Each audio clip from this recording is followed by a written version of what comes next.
sirlerle dolu, yolum sualla dolu. Ne için yazda açan gül payız gelende solur? Niye fani bu dünyada, yaxşı da pis de olur? Biri her an ucalanda, o biri her gün yıkılır. Ne üçün her açan seher yeni bir ümit getirir? Ne üçün bəzən bir ömür bir an içinde bitirir? Gözyaşları süzülür, ulduzları da tek kalır. Zamanın çarığı dönür, herkes öz payını alır. Hayat sirlerle dolu, yolum sualla dolu. Ne için yazda açan gül payız gelende solur? Niye fani bu dünyada, yaxşı da pis de olur? Biri her man ucalanda, o biri her gün yıkılır.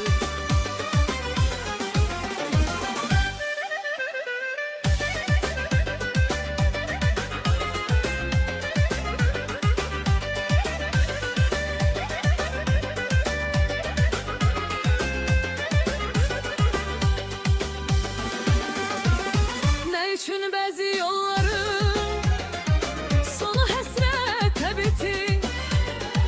Ne üçün insan qəlbi en çok sevdiğini itirir? Kimi zəfər təştında, kimi dərd bağçasında.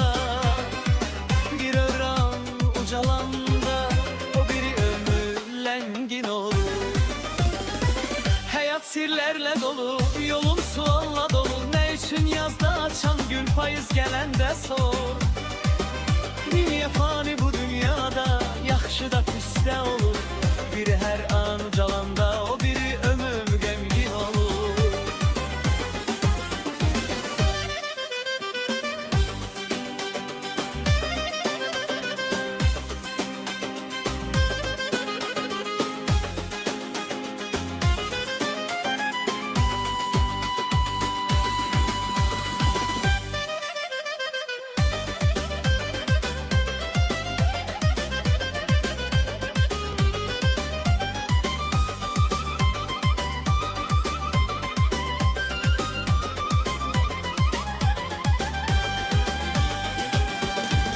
Gah duman çökür dağa, gah güneş nurun saçır.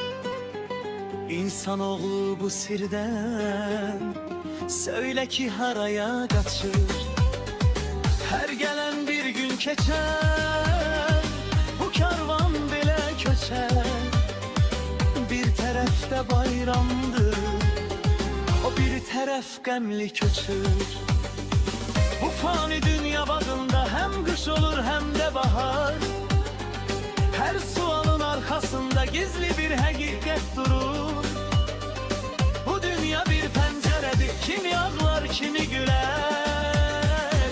Kimi var dövlet dalınca, kimi sadık nefes diler. Kar böğret yalan imiş, dünyaya daha demir.